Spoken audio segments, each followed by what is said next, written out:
Good morning and welcome to the Ventura Center for Spiritual Living. It is a delight to see you here this morning in all of your beauty. Thank you so much for joining us here in person, and thank you also for joining us online. I'm going to go ahead and pass the word over to Brock, our former board president. I'm supposed to welcome you. And you ever wonder about that? Crazy, right? There's Jesus Christ sitting next to Eckhart Tolle, and there's Lucy sitting next to Fred Rogers, and Gandhi, Thich Nhat Hanh, Yoda, and I want to kind of share how that works.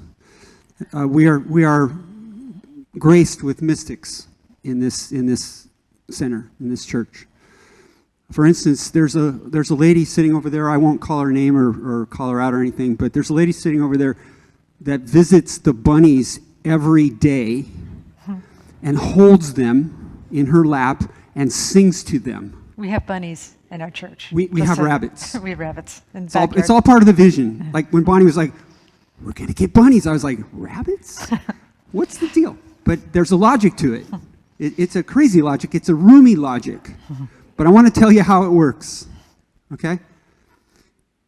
For those of you who are watching, for those of you who are here, for those of you who will visit, if you hang around this church for a while, your heart will get bigger. Really, it's true. Welcome. Thank you so much. So true. Yeah. Thank you. Speaking of somebody with a big heart, let's have Bill Hadris, one of our youth and family folks, come on down. Good morning. As Bonnie said, I'm Bill Hadris with Youth and Family. I'd like to ask, have you ever been excited, anticipating something, and scared, maybe feeling hesitant at the same time? Many, maybe all of us have. I have heard that this state of being, a combination of blessing and hesitation, is called blessitation. What gifts can be discovered during moments of blessitation? If you remember, we all have superpowers. Powers like love, grace, wisdom, and courage, many more. We also call those God qualities. When we use our courage in moments of blessitation, we move past our fear and discover our other powers or talents that we have. We can say, something good will come from this. I am curious what that will be. When we have the courage to bless a situation and know we can find positive growth from the experience, we can learn to be more curious than worried or afraid. The good possibilities are endless. The more we do it, the better we feel, and the better the results. So let's practice. I invite you to close your eyes, take a breath, and think of something that you're about to do that makes you feel nervous or hesitate. Or maybe something you've been putting off, hesitating for a while.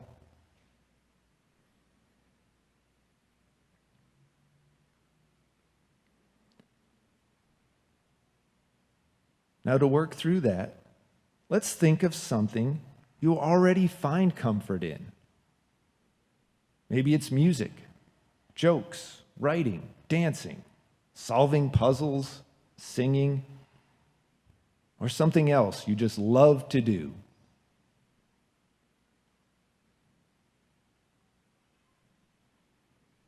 How does it feel to do something you love to do?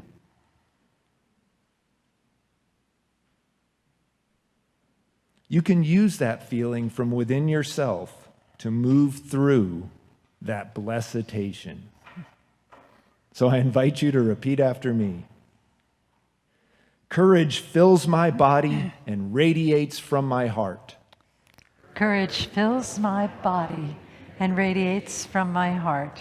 And so it is. And so it is. Thank you, you. Bill. We'll have Mary Kerrigan offer us a prayer. Good morning. Will the practitioners and ministers please rise and support us in prayer? Take a deep breath and settle in. Find your feet grounded, your body and your mind right here in the present. Divine Spirit is full of creativity. The energy that flows gives us love and courage and curiosity and wisdom. And that Divine Spirit, I'm intimately connected to that. That wisdom and love and curiosity and courage is within me and within everyone who is here in this sacred sanctuary, everyone who is listening virtually. This message today, the music, everything flows with a beauty and a energy that ignites us, uplifts us, frees us from anything that we no longer need. Makes us open to receive, and it gives us the chance to serve love and be love and share love with everyone who is here. And it ripples through the world and sustains us through the week. And I'm very grateful to be part of that spiritual community that supports us all. And I release my words into the law, knowing that they are already so. And together we say, and so it is. We give thanks to Mary, excuse me, for blessing us with her words. And we settle into our seats, breathing deeply, allowing ourselves to be still and know, as we listen to the words of our sacred reading provided for us today by Christine Both, as our usual reader is traveling this morning. So let us listen with an open heart, an open mind, and an open being. And so it is. An excerpt from Looking for Emerald City by Chip Fraser. When we talk or think about life, not as a film noir, but as a dreamy comedy, we can laugh and be excited about the possibilities. We have that rare present of being able to choose how we act and how we respond. We can be sad or disappointed, or part of the victimhood, or we can say, I do not believe this is for me. Say it loud, I'm happy and proud.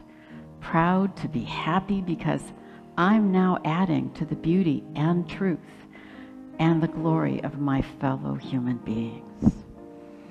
This is worth saying as many times as you can. Life is about gratitude, and when you are thankful, you are happy. And when you're happy, life is more entertaining, fascinating, positive, plentiful, wonderful, and worth every second. But we have been told that it is certainly impossible to live every moment with a smile on your face and a song in your heart. I say happiness is a choice and a habit. Practice being happy, and you will be. We have the necessary ingredients to find joy in virtually every moment in our life.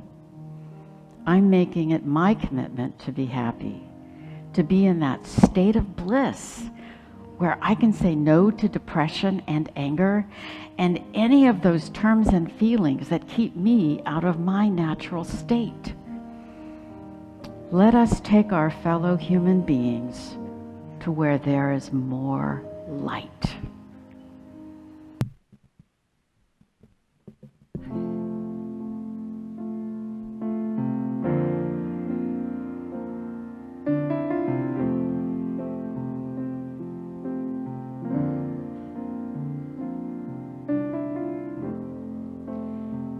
Somewhere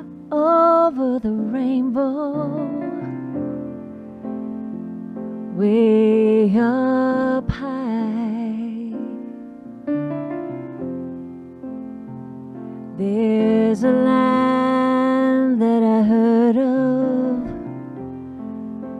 once in a lullaby. Somewhere over the rainbow, skies are blue, and the dreams that you dare to dream really do come true. Someday I'll wish upon a star and wake up where the clouds are far behind me,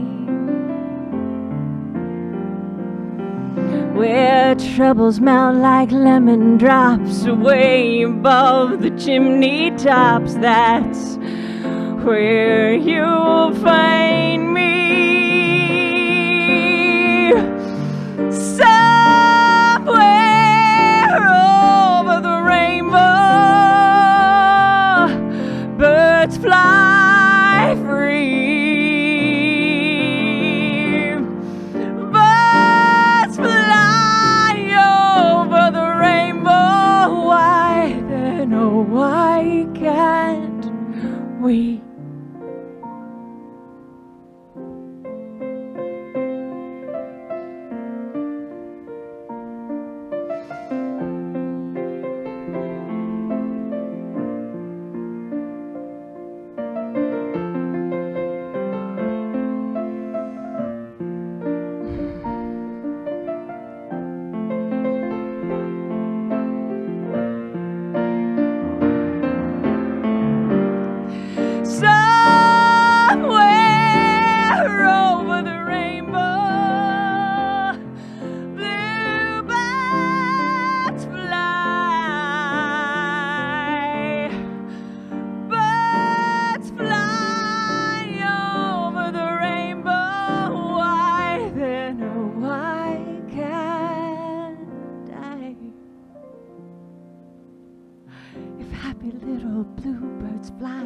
Beyond the rainbow, why can't I fly, fly, fly?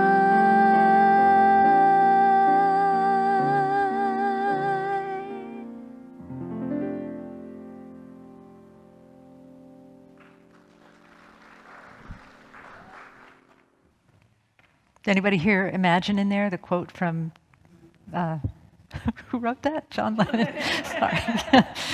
Okay. Displaying my ignorance already. Wow. So I think many of you probably saw the newsletter and recognize this lovely face here. This is our guest, Chip Fraser, who wrote a book called Looking for Emerald City, hence the song from our beloved Margaret and Chris. So without further ado, I'm going to go ahead and call Chip up here. Have a seat, and we're going to talk about his book today. So we can all learn. Yay! Here it is. Hi. Hello. How's it going? Good. Good. What you know good? What do I know good? Yeah. That's such a loaded question. It's everything. Well, most people probably don't even know what that means, right? Because you're from North Carolina, and you know that phrase. What you know good? That's right. What you know good. What you know good. It means what's new. Right? That's what it means. Yes, Thank as far you as I for recall. refreshing my memory. Yes. I haven't lived in North Carolina for a long time. Same here. But I still remember a lot of the things. Same here. We'll talk sometime. I will say this real quick. Yeah. I must. When you used to call people on the phone, Yeah. the person would answer the phone and they'd go, hold on. Which I never could figure out until I finally asked somebody. And I'm saying, hold on. I said, well, why hold on? Well, Hold anyway. on. I got you. Okay. Why do they call it an ink pen? A what? An ink pen. An ink pen. That's an ink pen. A pen. Yeah, of course. Right, Yeah. right. Yeah. Right. Okay. Perhaps we could cover this in another time.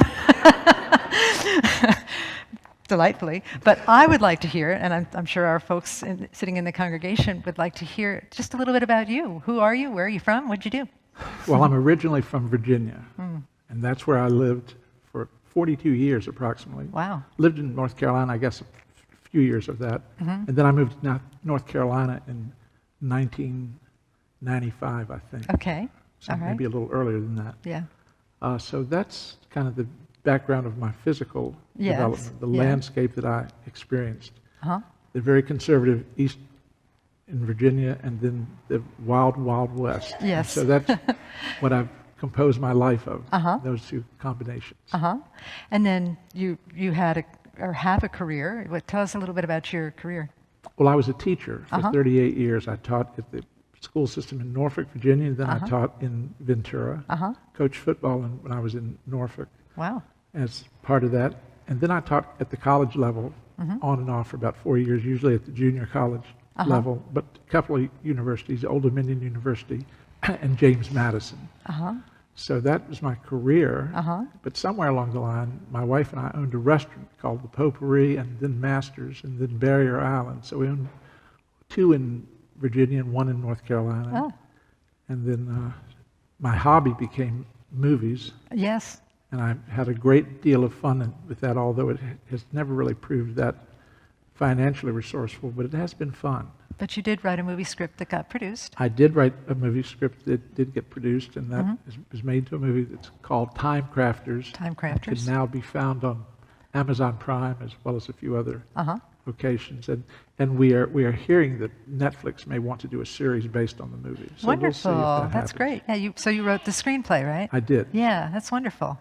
Yeah. And I took the screenplay after this is usually done the other way. You usually write the book first and then you write a screenplay. Uh-huh. But I've written the screenplay and now I've written the book. Great. And we'll see if somebody will pick that up. That's wonderful. Wonderful. You also wrote Confessions of a Dashboard Saint. Philosophy of Philosophy of a Dashboard Saint. And then this one, Looking for Emerald City. Emerald City. So tell us a little bit about what inspired you to write this book. It was a number of things, but possibly the first is my devotion to The Wizard of Oz. Uh-huh. And my youngest son, who happens to be sitting right there, that was his blanket. Aw. Whenever things were not going quite right, he would want to watch The Wizard of Oz. Uh-huh. And my oldest son would come and say, "Get Byron's blanket, turn on the TV. He has to watch The Wizard of Oz." Yeah. So that was the first thing I think about it. And then from there, I figured out that there was so much meaning to life in that one movie, that one book. And Yes. having read the book and watched the movie countless times, Yes. I just found the parallels that it has with our day-to-day, the looking for a destination Right. as beautiful as Emerald City, Right. and then having a yellow brick road, which we all have our own yellow brick road. Yes, absolutely. So it sounds like a big metaphor, right? It is a big metaphor. Yes, yes. I'm going to ask the congregation a quick question. Is there anyone here who hasn't seen The Wizard of Oz? Raise your hand. Kenny, stop that. Okay, we got plans after church. Oh, goodness. Yeah, so the title intrigued you in terms of writing the book, but what in general, what did you want to like? You know, when you write a book, you're sharing a part of yourself, you're sharing a part of your story. So, what was most important for you to share in the writing of this book? Well, I think, Bonnie, there were just a number of things, but one that jumps out is there's a part in my book, one little chapter that says, "Let the world go by and take the next bus."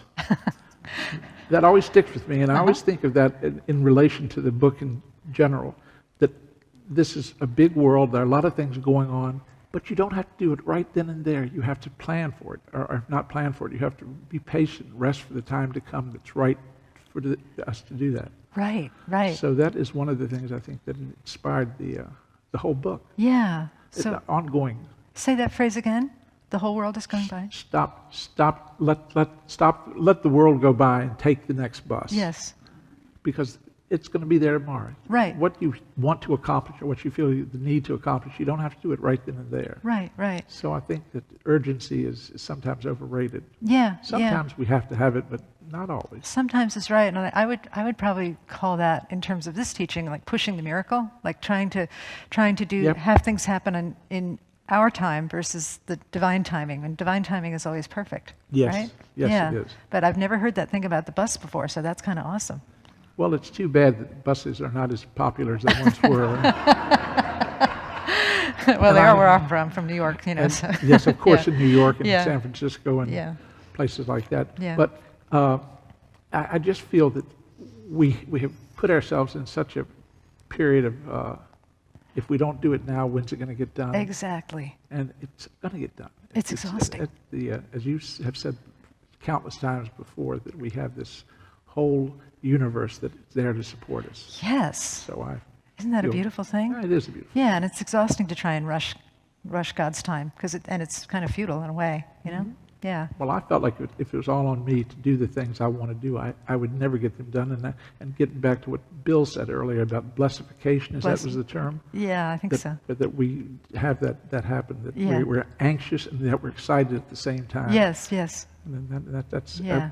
it's a good feeling, but it can sometimes be a little daunting. Can bring up a little fear. Yeah. A little fear. Yeah, of course. Yeah. So I noticed certain things in your book that I thought were really interesting and really relevant to what we teach here. And I'm going to read a quote. This is from I just label it as a garden. I don't remember what the chapter title was, but I wrote The Garden, page 71, and it says, "You do not and should not wait for happiness because it's right here, right now. The so-called garden is blooming all around you. And thanks to time crunches, envy, advertising, and everyone being told what we should look like, act like, feel like, and be like, we are content to wait until it, meaning happiness, comes true." So it sounds like you're saying that we have a tendency to postpone our joy or our happiness. Yes. Yeah. Tell us a little bit about that. Well, I think that every time I think about that we put the pressure on ourselves. Yes. Of course, the pressure might come from external sources, but Yeah. eventually it boils down to us putting the pressure on ourselves. And as we do that, we eliminate the spontaneity that could occur and just how things occurring in the time fashion. But I wanted to add something that I never put in the book that I forgot to put in, but one of the things that inspired that particular chapter. Uh-huh. Now, when I say chapter, my chapter is only about a page long. So some of them are a little longer, but They're pages, short. Yeah, it's short great. pages. But there was a movie made called Being There with Peter Sellers. Love that movie.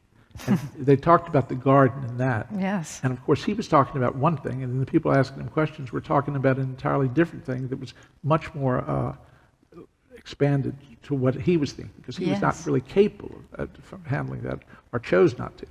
And I think that the garden is there. It's going to grow in the way it's supposed to grow. You can't force the garden to grow. The No. garden just grows organically, as Yes. they say. And Yes. I think that's the way it's supposed to happen. Yeah. How many of you have seen Being There? Great movie, right? Great movie. Yeah.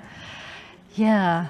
And there are so many beautiful metaphors with gardening. I think I've also asked this. I think I asked this question recently. But how many of us have planted a seed and then dug it up to see if it's growing?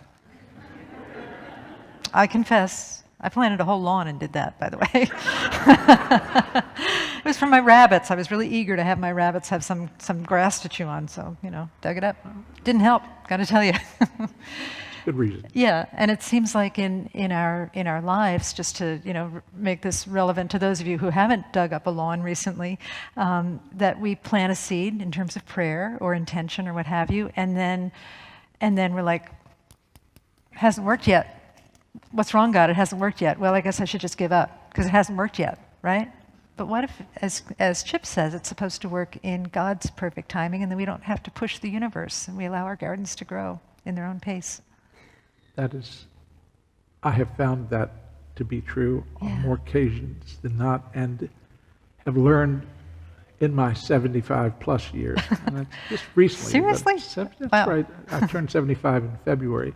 But in that 75 years, I have thought things should happen a lot quicker and should happen a lot better. Yeah. They didn't always measure up to my expectations. Yeah. But rather than regret them or fret of them, I just accept them. Yeah. I just do. Yeah. And it's easier for me to do that than before, when I'd worry about it. I've never been one for worry. I've more or less been of the mind of Alfred E. Newman from Mad Magazine. What me worry, and then why worry? What doesn't do any good? So Yeah. I haven't. Yes. Stopped. Alfred E. Newman is in the book. Yes, that's right. Yes. Now, what was the quote again? What does he say? What me worry. What? Me But worry, I think right? it depends on how you say it. What? Me worry? Yeah, I think that's it. Yeah, Something like that. yeah. So you are not a worrier. I'm not a worrier. That's lovely. And I try to keep things peaceful, and I was always, growing up, I was the arbitrator in my family between my stepfather and mother and my sister. They were all three argumentative, and they were all very good at it. And I was not very good at Yeah, it. yeah. I got an F in that particular You got an course. F in Worrying. worrying. Good for you. Well, I think it probably helped me Yeah, through life. it's awesome. Can I Times. touch the hem of your garment so that I too may be like you? You can, but Thank you. don't count on great. much happening there, but you're welcome to. All of you are welcome to. All right. Just rewriting the Bible right here. That's- Right? There you go. Well, here's another thing that I really liked in your book, and it kind of goes with the theme with not worrying. But it seems like there's an alternative to worrying, and one of the things you said was acceptance. But I also like this thing. It's on page 5, and it says, solutions are closer than you think. And here's the rub. Solutions are closer than you think if you are willing to try something different. What? Say more about that. Well, okay. I just think that this term status quo is something that many people have adopted and go with. Yes. And the follow-up to that is that the concept of change is frightening to a lot of people. And to actually implement change and allow it to really take over and help you guide your life, people are hesitant to do that because it's doing something that is not what they're used to do it. We get into the comfort zone, we can't get out of the comfort zone, and then while we're in that, it keeps us from jumping off that ledge. Right. It keeps us from moving forward, Right. and I think that is what I'll say about that, because I believe we all have the choice to do something different at any different occasion, anything we're doing. Yeah. A job that you're unhappy with, that you don't leave, so you stay with it. And I can't tell you how many people I've talked to, friends of mine, that have said they've just retired. I said, well, you're glad to be retired, aren't you? Yeah, I hated my job. Well, how long did you stay there? 52 years. Wow. And you hated it? Why didn't you leave? Well, I couldn't leave. Why? Because I was making enough money, I couldn't replace it. So you gave up your happiness and to keep your comfort, and you weren't that comfortable. Right. Anyway, I didn't cross-examine them too much because Yeah. I felt like that had been bullying or beating them up, and I didn't want to do that. Sure. So do something different. Do you have a particular system of guidance that you use to know what the different thing is? I'd love to say yes, but Okay. I'm just not that organized. Okay. There are things that come to me and they just pop in, and I deal with them at that level pretty much. And it's good and it's bad. I mean, I think it's wonderful that I am spontaneous and I'm always ready to look at something different, but it doesn't always work out because I have not taken the right plans, and I have to go back and kind of readjust myself. Yeah. And of course, that's the concept of adaptability. I Yes, think is yes. so important in all of our lives, and it's hard to be adaptable Yeah. sometimes. You know what? And it's the adaptability, and I think sometimes people are afraid to change or to look for a new solution. Solutions are closer than you think if you're willing to try something different. I think sometimes people are afraid to try something different because they're afraid that they'll try the wrong thing and it won't work. But what if the wrong thing is part of the right thing? You know? Have you ever had that happen? Yes, Where I have. you go down a path and you're like, oh man, this is not working at all, and then suddenly you see it, well, in hindsight, you see how that path down this way that led you over here was the perfect way to get from here to there. You couldn't go that way. You had to go like that, right? It's true, and I think it comes back to that old expression, we only know what we know. Yes. But there's so much we don't know. Yes. And so we can't, it's kind of hard to change something that we don't know, because that's an entirely different path to what might be the proper outcome, Right. the positive outcome. Right, right. And it is, I mean, as probably a lot of you know, it really is like, now you like movies, so you'll enjoy this, right? Whichever Indiana Jones movie it is, and I know you can tell me which one it is, but where Indiana Jones has to step off a cliff and he can't see that there is no step there, but he has to step off the cliff, and then the cliff, the step rises up to greet him, right? Right. You know that movie? Yes. But which one is it? I don't remember. I thought you would know. What? The Last Crusade? Okay. The Last Crusade. Good. Voices of the community. Thank you. The Last Crusade. Good, thank Yeah. you. Yeah, and that's such a, I mean, you know, you feel his pain. I mean, how many of us, I mean, literally would step off a cliff with nothing there? I know I wouldn't. I'm scared of heights, you know? I won't even do a mule ride in the Grand Canyon because I'm afraid the mule is going to step off a cliff, but because I also have a tangled relationship with horses. But anyway, that's not, it's not about me. But that metaphorical stepping off the cliff is so challenging because you don't know where you're going to go. You don't know where you're going. And also, you know, sometimes like if you're in a leadership position, whether it's a family or leadership of a business or a teacher in a classroom, and you have employers and people that are looking up to you, it's really hard to make that choice because for a while it looks like failure. It looks like failure, and people will judge you, and you'll judge yourself, right? Of course. Yes. Yeah. And of course, I was waiting for you to give me that easy one that says when he ran into all the snakes. That was Raiders of the Lost Ark. I knew that. I thought that was coming, so I was all prepared to answer it. And I dropped the ball on the other one. That's all right. That's okay. No, that's all right. I'm struggling to remember the snake part, but there were a lot of snakes, and he hated snakes. Indiana Jones hated snakes. is there a metaphor in the snakes? I don't know. Okay. I mean, I can't think of one right now, Yeah. but Well, there might be. say what? Deal with it? Just That's deal with right, it? deal with it. Deal with your fears? Yeah. Your fears will rise. Good. Oh, that's a good one, Byron. Good one. Your fears will, you know, so have any of you noticed this? When you're afraid of something, or let's say you pray to release something, or you pray for a change, or you pray for a result, the opposite of that result often flies in your face so you can address it, right? So if you're afraid of snakes and saying, please God, or, you know, in our case, we would do a 5-step treatment. I know now that there's one God, and I know now that all snakes are out of my path. Well, guess what? Guess what? Or if you're saying, heal my fear around snakes, guess what you're going to get? Snakes. A snake. Right. You got it. You go, girl. Snakes on a plane. Don't get me started on that one. Yeah, the two, well, no, I won't go there.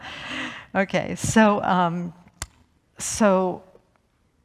yeah, face your fears. Solutions are closer than you think. Solutions actually are, they're, you know, I say this every time I do an interview, Chip, why should you be the exception? This is a quote from the Gospel of Thomas: the kingdom of heaven is spread upon the earth, yet we do not see it. And the only reason we don't see it, you know, the kingdom of heaven being unitive consciousness, or in this book I'm currently reading, they refer to it as the I canness, the I can of spirit. So that kingdom of heaven is spread upon the earth and we don't see it. But the only reason we don't see it is that we're not looking for it. Mm-hmm. So I think that part of Chip's book is teaching us to look for the good that's all around us and to choose it, That's another thing that struck me so much about your book, is that there's so much about choice in it, but it's not only an intellectual choice, it's an active choice. And I'm going to read you your quote from page 17 about an action plan, right? And Chip says, by constructing an action plan, you have served notice to yourself that you are tired of sameness. Did you hear that first part? Constructing an action plan. You're tired of sameness. No longer are you willing to be in the same old, same old. That's the Virginian coming out in you. The same old, same old. Yes. So say a little bit about that. Well, I just find, based on, again, my experience, that we tend to, there's an old adage that says, those who fail to plan to fail. Okay, that's pretty much acceptable in certain instances. But the other thing is the action plan. There's a great part to that people will talk about doing something, but they don't do anything. And then all of us have that issue, problem. Can we see a show of hands or a show of pinkies? How many of us have talked about something and never done it? Me too. Yep. And there's something else that when I developed a program for the school district, which was a school district called It's My Life, and part of that was a chapter called the Just Don't Get It Kids. JDGI, we call it, of course, pretty simple, the acronym, JDGI, Just Don't Get It. And that is an expression that I read somebody saying the other day, a sports announcer, that a lot of players in any sport come into the professional ranks and they don't get it. What don't they get? They just don't get what it's like, what this next step from college to the pros is. It's not just talent, but it's attitude, it's perceptive quality, and they get it eventually. Yeah. And there are some that never get it. Yeah. And there are people in life that never get it. You know, a lot of people prisons are filled with people who just never got it. They never could figure it out. God bless them all. I mean, and they all can be helped. They all can change, but they didn't change. Yeah. And the result was, as you might imagine, not very positive. Right. And so I think that with taking action, it's just an area that we can work on and we can get better at. Yeah, Again, yeah. it comes back to practice. Yes. Yes. So Practice, you mean like practice in the real world or spiritual practice or both? both. Both? Yeah. Just everything you can do that enhances your life. Yeah, yeah, Keep doing it. yeah, And it gets better. yeah, yeah. You don't get worse by practicing, I don't think. You know, one of the beauties of what you're saying about the JDGI, just don't get it, is I imagine that there might be some heavy hearts of people saying, maybe I'm that person, you know, maybe I'm the person who just doesn't get it. And the thing is that we don't have to be, you know, we don't have to be because, I'm so low key about promoting this church, which is probably the wrong thing to say. It's a good thing the board president isn't here. but I don't really like doing the whole sales thing, proselytizing thing. But in my own life, there have been times when I just didn't get it, and I have found the principles that we teach here to be so valuable.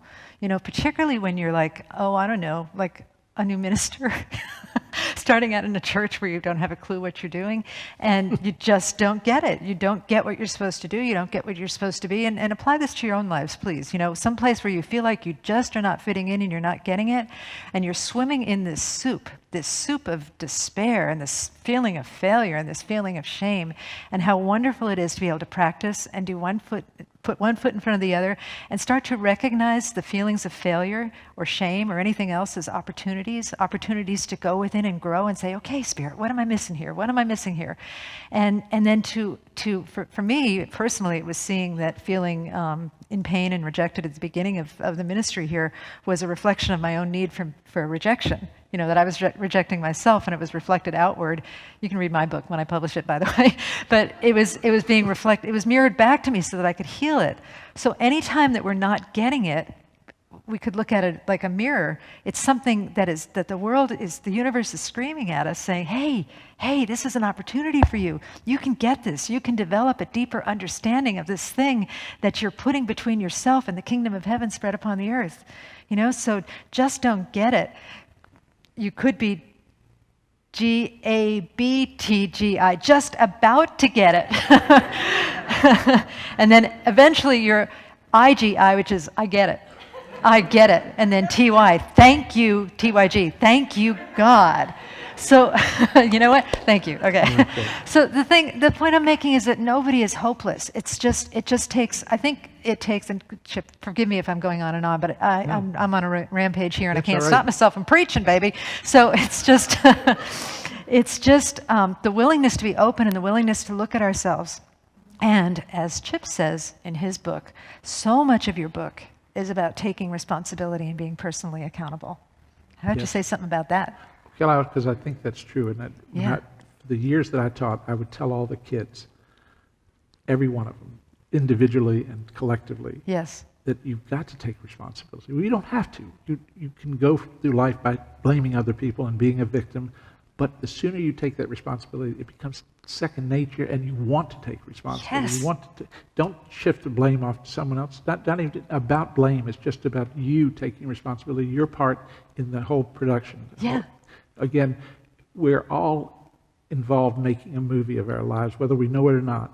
Every bit of it. And we're the actors, we're the producer, we're the director, we're the sound person, we're the cameraman, everything. We're the grips that do it. So one of the things I learned, I taught for all those years, and in my last 5 years, I was the president of the teachers union in Ventura. Wow. And that's a big union. I had 1,000 teachers and psychologists and counselors and speech pathologists that were under my guidance or under my wing, and I had to defend them all against the principals, the parents, the kids themselves, everybody.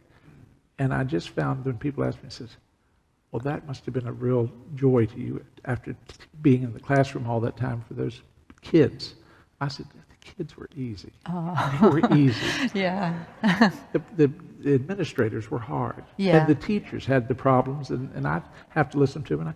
And I think I won't put a finger on it because I want to take responsibility. Yeah, of course. But part of the responsibility was that I allowed that to get to me, and I think it contributed to me having a stroke in 2017. Wow.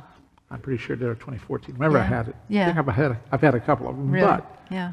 I think I remember that so much of the fact, but by always taking the responsibility and being accountable for what my actions were, I didn't ever have to look for somebody to blame because I would blame myself. Yes. Yes. And it didn't feel bad. I'm not a masochist. Right. You know? I mean, Right. Well, and the thing is too, like you just said, you start to look for opportunities to. I think you said this. You start to look for opportunities to take responsibility, and actually taking responsibility and being accountable. It can feel really good. Like sometimes we shame ourselves or we blame ourselves in a really harsh manner.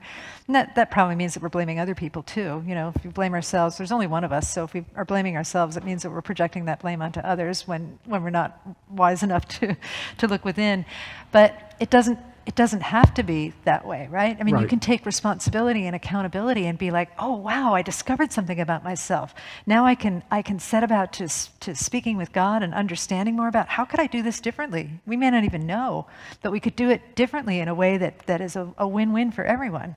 I Yeah. think that's well said. And I Yeah, believe well, that's thank you. the, Yeah. the win-win with Yeah. what we're always looking for. Absolutely, and that's when, like, you know, you almost are grateful when you mess up because you know that the universe is giving you a sign that you have some growth and some personal work to do, and your life is going to be so much better once you do it. You know? Yep. Yeah. So you've experienced that too? Yes, I have. Yeah. Yeah. Probably more times than I care to I know. admit. I know. Same here. And it's not really fun. Like in the first, 24 hours or so, it's not really fun. But as we start to sort of shift into that place of being responsible, being accountable, recognizing that yes, other people do bad things too, and they can take responsibility for that. But while we're taking responsibility for our part, which is, sometimes as simple as allowing somebody to treat you badly instead of setting a nice boundary, right? It's all of that, and life becomes so much better and so much more of a joy when we really start to look at that accountability piece. I think so too. Yeah. You're awesome. I'm all for that. I am too. I can tell by your book too. Let me see if there's anything else. Another big theme, and then we're going to have to, this one is going fast, we're going to have to stop pretty soon, but you also talked a lot about being present, being here, being in the now. Want to say a few words about that? Yes, I'd love to say it. But now remember, I'm saying this, and I've written this. I don't always abide by what I write. And sometimes I forget what I've written and contradict myself. Yes. I'll try not to here. You're in good company if you do, by the way. Well, So. I always want to be in the present. Yes. I fear that I'm not always in the present, and I sometimes lapse back to my old days in high school. I can live in the past quite easily, occasionally. I don't. My wife might disagree with me on this, but I try and stay in the present. However, I'm sometimes more comfortable in the past because they were more the glory days. Okay. And I remember them Yeah. when I did not have some of the things that I've learned or that were not present then or that are present now. Yeah. I have always believed that if we address what is going on right now, it is much easier to face the future, and it's much better. It's much easier to handle the past.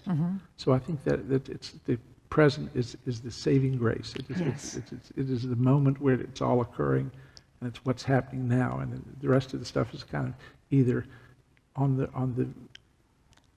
in the possibility stage or it's already happened. Yes. And there is so much truth. There's nothing we can do about what's happened, what we've said, or what we've done. We can only do something about what we could do or what we are doing. Right. So that is just, it seems like common sense. It's really not that much common sense. I know, because the temptation to be in the past or to be projecting to the future is Right. huge. Huge. But again, it's that kingdom of heaven thing. If we want to reap the blessings of the kingdom of heaven that is spread upon the earth, we have to be there to do it. We have to be present to do it, right? Right. I think so. Yeah. Chip, we're going to have to close. But first of all, before I ask you one final question, I just want to tell you that I loved reading your book. There was just so much you in it and so much sincerity in your heart and your wisdom. It was just beautiful to read it. Thank you, Bonnie. Yeah, we have it. We're offering it in the bookstore, and Chip will sign it for you if you like. But in closing, I just want to ask you, what's the most important thing that you want to tell us today? Well, the first thing I want to tell you is I love you. Love all of you. Oh, thank you. That's important to me. And it's important that you love me, but I'm happy just loving you. And the second thing I want to say is that let the world go by and take the next bus. Namaste. Thank you. Oh, thank you. What a blessing. And let us pray. So I turn within and anchor into that beautiful presence, that love that has connected us here today, that brought us here together by divine appointment, to hear wise words from one of the teachers in our community, a teacher of wisdom, a teacher of truth, an author, and a beautiful spirit. And that beauty and that power that is omnipresent is right here, right now, in this very room. It is in the entire cosmos, and it is manifesting individually through each of us here listening in person or listening online. And so I unify with that beautiful, beautiful presence that contains all of the love and wisdom that is in the one God. And so in that spirit of love, wisdom, truth, I trust that we all are here today a little bit wiser, a little more loving, a little more honoring of the beautiful spirit that we carry with us always, our true self, our soul. That we learn to take the next bus, or that we learn to make wise and loving choices, that we take responsibility, that we learn to be present now, and that we learn that the garden is growing all around us, and that we can trust the universe, for the universe is supremely unfolding in its perfect, perfect time. And so I'm just so grateful for all of the transformation that I know has occurred here today, grateful for the grace of spirit that is within us and upon us always, grateful for these words that ripple out into the world and bless the lives of many, the people in our lives and the people that we don't even know. I bless this spiritual center and this teaching. I bless all the people in it, all the people beyond it, and I bless all paths to God.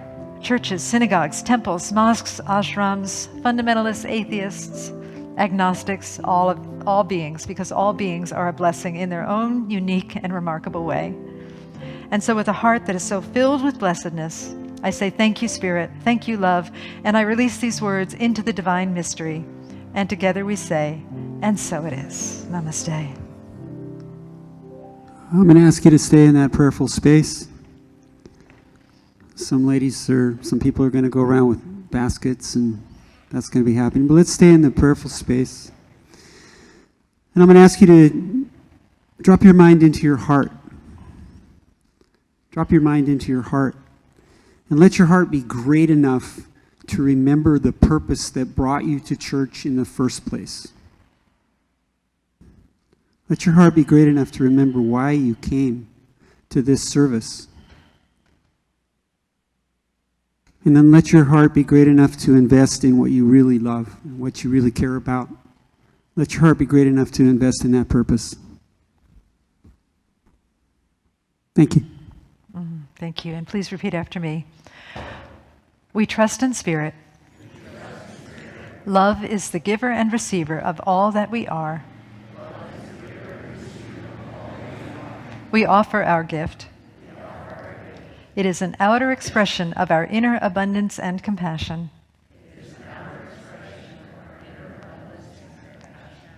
Our gifts bless many and return to us multiplied in miraculous ways, so that we may give again. And so it is. Thank you. May my thoughts fly away like petals on the wind, and may my breath rise and fall with the tide. May I stand secure in myself again, my spirit naked with nothing to hide. Let me know you in this garden. Let us be separate no more.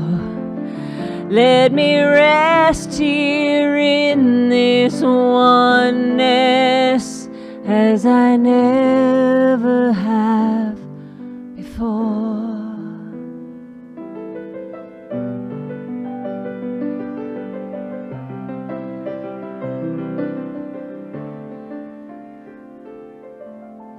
The winding path that my mind will wander can lead me from this place.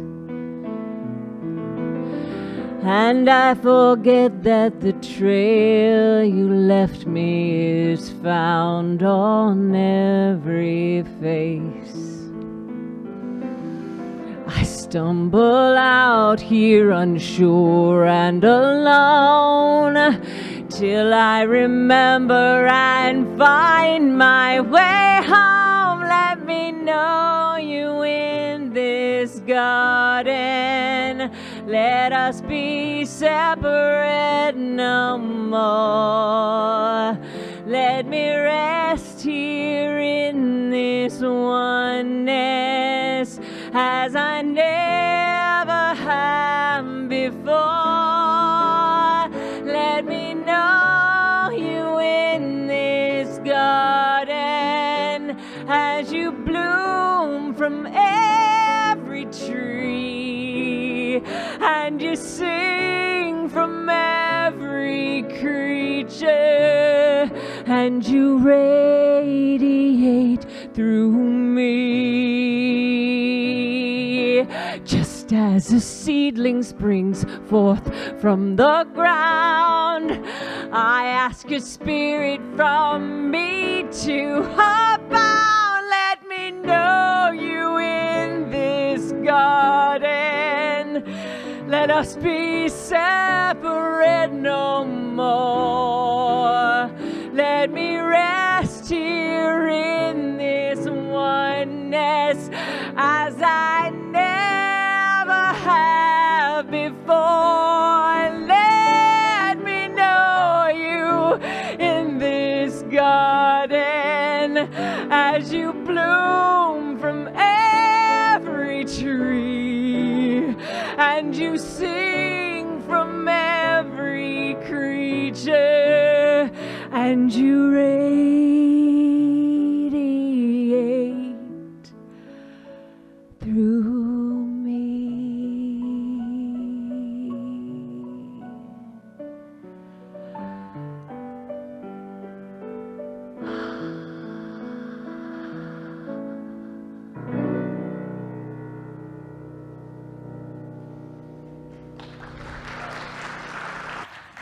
Okay, some quick announcements. First of all, the flowers. Yeah, they're so pretty. They're so pretty, aren't they? I don't know if the flower recipient is here right now. It might be working. Yes, today's flowers are dedicated with so much gratitude to someone serving silently. Not anymore. Someone serving silently behind the scenes. Not anymore. Rick Southam. I mean, he's serving, but it's not silent anymore. So let's all go one. I'll go 1, 2, 3, and then we'll all scream, "Thank you, Rick Southam," because he's through there. We'll look that way. Okay, 1, 2, 3. Thank you, Rick Southam. Okay. I don't know if he heard us. We'll have to find out. He's helping with hospitality.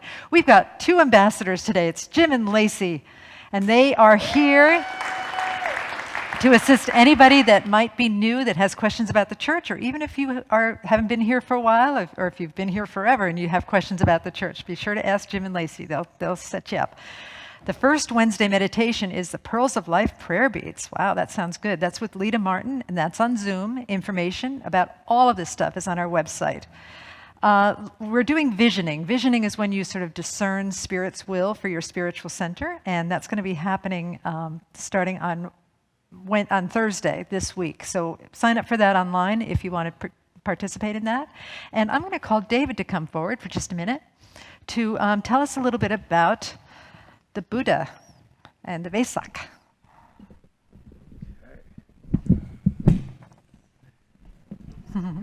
Next Saturday at 10 o'clock, we will be celebrating the Buddha's birth, awakening, and final release. Now you might wonder, was the Buddha some guy from 2,600 years ago who didn't said groovy things? Or perhaps it's you. Be there. Thank you. That's great. Thank you, David. Okay, and there's also a class coming up taught by Bernie Austin and Lita Martin, two wonderful teachers. It's called METAMORPHOSIS, and that's in person, and it's on Mondays.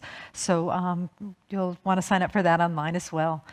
Enneagram workshop. The Enneagram is this beautiful instrument. It's a tool that you can use to kind of discern how you fit into the scheme of things, your personality type, and the way you relate to the world. We have a fantastic teacher named Reverend Jean Hoffman. She's from another church, but she is graciously, I've invited her to teach at this church, and she said yes. It's a fantastic class. It's online. Go ahead and sign up for that if you'd like.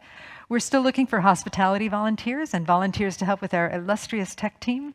And then outreach, we're continuing to do what we've been doing for a couple of years now, serving meals at family to family. We're also supporting Lift Up Your Voice, which helps rehome people that are in need. We donate small items to that organization. New outreach opportunity is at Step Up Ventura, which is an organization in town that helps children who are likely to be impacted by homelessness. They are seeking volunteers to read to students, and there's a volunteer training May 14th, and if you'd like to sign up for that, there's flyers in the social hall, and that will direct you as to what to do. Choir rehearsals are today in person and in Zoom, also on Zoom, and that's happening today in the sanctuary at 11:30. After service, we have our bookstore. Chip's book is in there, and you can purchase them, and he'll sign them for you. We also have some jewelry that's made by one of our congregants, Lisa Young, and it's not really being sold. It's being offered, and you make a donation to receive it, but 100% of the profits are going to UNICEF Ukraine, and it's really sweet jewelry. It's in the bookstore, and you'll see it. There's also prayer with a practitioner, 1-minute miracles we call them. So if you're struggling with any of that stuff that Bill talked about, what was it called? What's that word again, Bill? Blessitation. Yes, if you've got blessitation, prayer with a practitioner will help you out. And then there's also hospitality, and we also have books, free books, and some free puzzles to give away as well. And then if you'd like to, go ahead and share this link. Share the link to the service with folks so we can spread the word and more people can benefit from the wisdom of our brother Chip, who spoke so beautifully today. Let us go ahead and pray, and then we'll send you on your merry way. And so we turn within to trust and know that there is this beautiful power and this beautiful presence that has gathered us here today by divine appointment to learn, to love, to rest in the beautiful community, to be exactly who we are and know that it is held in grace and kindness. And so I'm so grateful for this glorious time together, for all that we have learned, for all that we have shared, for all of the openings that have been created in each of our lives, knowing that these openings will be filled with the presence of God. With a heart that is so full of joy and so full of gratitude, I give thanks for this sacred time together. And I release these words into the divine mystery. And together we say, and so it is.